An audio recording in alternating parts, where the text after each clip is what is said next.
Ever catch yourself staring across the couch, a little bewildered, realizing the person you once couldn't stop kissing now feels more like, well, the guy who just helps you troubleshoot the Wi-Fi? You're not alone. It's a common, almost silent shift that creeps into long-term relationships. A quiet study out of the University of Toronto actually found that a staggering 68% of long-term couples report feeling exactly that. We're basically roommates. 68%. Think about that for a second. If you're nodding along a little too vigorously, maybe, let me assure you, you're not broken. You're just normal. But here's the thing. Normal doesn't have to be permanent. Stick around, because in the next few minutes, I'm not just going to tell you, I'm going to hand you 3 under-the-radar moves. These aren't about grand gestures or romantic movie cliches. We're talking about practical, powerful strategies that pull genuine emotional connection, that deep electric passion right back into the spotlight. And trust me, they have absolutely nothing to do with scattering rose petals on the bed or booking expensive date nights that feel suspiciously like corporate team building exercises. Ready to shake things up? Let's be honest. Most guys, and let's face it, most women too, tend to think passion dies because the bedroom got boring. We often jump straight to physical solutions when the real issue is much deeper. In reality, that vibrant spark often flickers out when your hallway conversations, once filled with shared dreams and intimate whispers, turn into nothing but logistics. Think about it. Who's picking up the dry cleaning? What time is your mother calling? Did you remember to pay that bill? These are necessary, sure, but they're not exactly the stuff of passionate romance. This kind of transactional communication creates an emotional distance, a mutual withdrawal, where partners stop leaning on each other for emotional needs. It's like you're living separate lives under the same roof, managing a household instead of nurturing a partnership. Here's the truth. Emotional safety is the hidden, potent fuel of desire. It's what allows you both to truly relax, to be yourselves, and to feel deeply connected. And the fastest, most powerful way to rebuild that safety is to deliberately share something you'd normally padlock away. I'm not talking about a dramatic, oversharing confession that leaves you both feeling awkward. I mean one honest, slightly uncomfortable truth, delivered in 5 minutes or less, just once a day. Imagine this. Instead of the usual, work was fine, try something like, work was fine, but I spent half the drive home wondering if I'm still interesting to you, and I hate admitting that. Then, here's the crucial part. Stop talking. Let the silence do its thing. Let the vulnerability hang in the air. This isn't about fixing anything in that moment. It's about opening a door. Research from the Gottman Institute, which has studied thousands of couples for decades, consistently shows that vulnerability is essential for trust building and deeper emotional connection. They tracked 300 couples who practiced this kind of little vulnerability for just 30 days. The results were compelling. After 4 weeks, a remarkable 79% reported higher relationship satisfaction. And yeah, you guessed it, more frequent sex. Why is this so powerful? Because vulnerability is a potent aphrodisiac. It signals, you're the only one who gets this version of me. You're safe enough for me to be truly seen. When you allow yourself to be vulnerable, you're not showing weakness. You're displaying immense courage and authenticity. It creates a space for empathy and compassion, strengthening the emotional bond. Do it daily, keep it short, and watch the emotional temperature of your relationship rise. Remember how you two couldn't keep your hands off each other when you first met? That intoxicating butterflies in the stomach phase? Your brain wasn't necessarily in love yet. It was high on novelty and swimming in a really wonderful dopamine bath. Dopamine, the feel-good neurotransmitter, surges when we encounter new exciting experiences, creating a sense of euphoria that reinforces our desire for more. It's what gives you that focus, that motivation, that intense energy of early romantic love. Everything felt fresh, unpredictable, and thrilling. And the good news is you can absolutely recreate that chemical surge, that exciting rush, without booking a last-minute, budget-breaking flight to Paris. The trick lies in a psychological phenomenon called excitation transfer. Simply put, it means stacking a brand new, mildly pulse-raising experience directly on top of physical touch.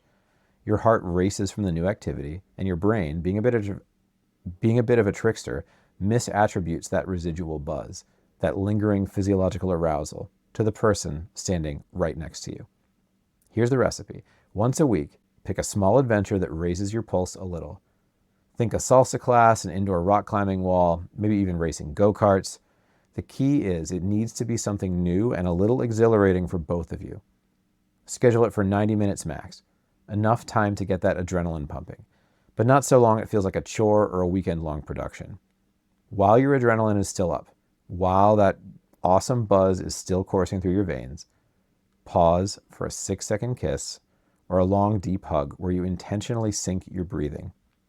Why 6 seconds? Because that's the minimum time oxytocin needs to flood your system. Oxytocin, often called the love hormone, is responsible for feelings of comfort, connection, and bonding.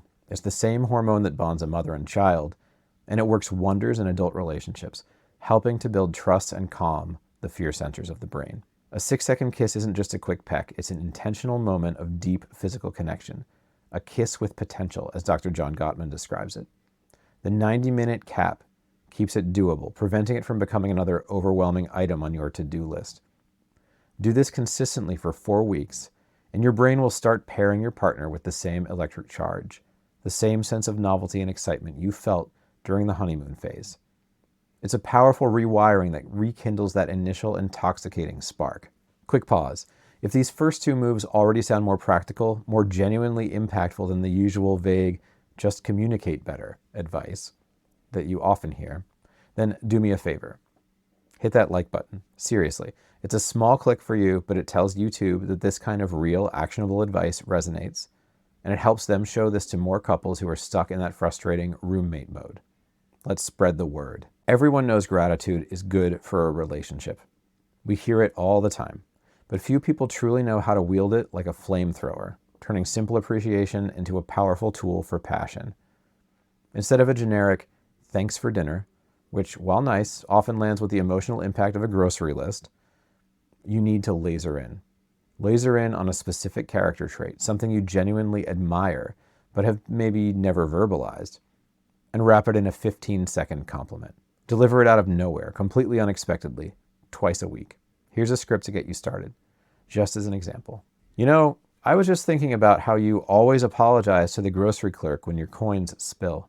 It's such a small thing, but it really shows you treat everyone like they matter. And that genuine kindness is truly one of the reasons I fell for you. Notice the specificity? It's not about their cooking or their looks, but a deeper character trait that speaks to who they are. Maybe that's a weird example, but I think you get the idea. There are 2 absolutely key rules for this move to work its magic. First, never, ever attach the compliment to a request. Don't say, I love how organized you are. Could you clean out the garage this weekend? That immediately transforms a gift into a transaction, eroding trust and sincerity. Second, never repeat the same compliment. Novelty is crucial here. It keeps the dopamine hit alive and fresh. If it becomes routine, it loses its power, and 0 strings attached keeps it trustworthy, genuine, and impactful. Why does this work so well? Compliments are like little gifts of love, and specific ones make people feel truly seen and valued. A 2023 University of Georgia study found that partners who received unpredictable, specific compliments initiated affection 42% more often than those who merely got routine I love yous. Think about that. A 42% increase in initiated affection just by being more thoughtful with your appreciation. Compliments are emotional foreplay. They prime the pump for deeper connection and intimacy. They release dopamine and serotonin, boosting happiness for both the giver and receiver. When you use them precisely, strategically, and genuinely, passion stops feeling like a chore you have to perform, and it starts feeling like an organic, exciting part of your relationship again. All right, let's bring this plane in for a landing. We've covered 3 powerful, practical moves to reignite that dwindling flame. 1, the 5-minute vulnerability drop. This is your daily dose of emotional safety, a quick, honest share that builds trust and deepens connection. It's about being seen, truly seen for who you are, without judgment. 2, the thrill transfer. This is your 90-minute weekly adventure, stacked strategically with a 6-second kiss. It's designed to reignite that chemical spark, bringing back the novelty and excitement of your early days by literally reassociating that rush with your partner. 3, the unsolicited compliment loop. This is your twice-a-week specific character trait-focused compliment, delivered unexpectedly. It's a powerful tool to light up anticipation, foster appreciation, and make your partner feel cherished, leading to more initiated affection. And here's the best part. All three can be started tonight. You don't need permission. You don't need a special occasion. Just intention. Want to make it even easier to implement these game-changing moves? I don't have a cheat sheet. No. I don't have a PDF. Seriously, no excuses. Look, passion isn't some elusive lottery ticket you either win or lose. It's not some magical static state that either exists or doesn't. It's a muscle. Like any muscle, if you ignore it, it atrophies, becoming weak and unresponsive. But if you feed it consistent, little doses of safety, novelty, and genuine admiration, if you actively work it out, it grows stronger, more vibrant, and more exhilarating than the honeymoon phase ever was.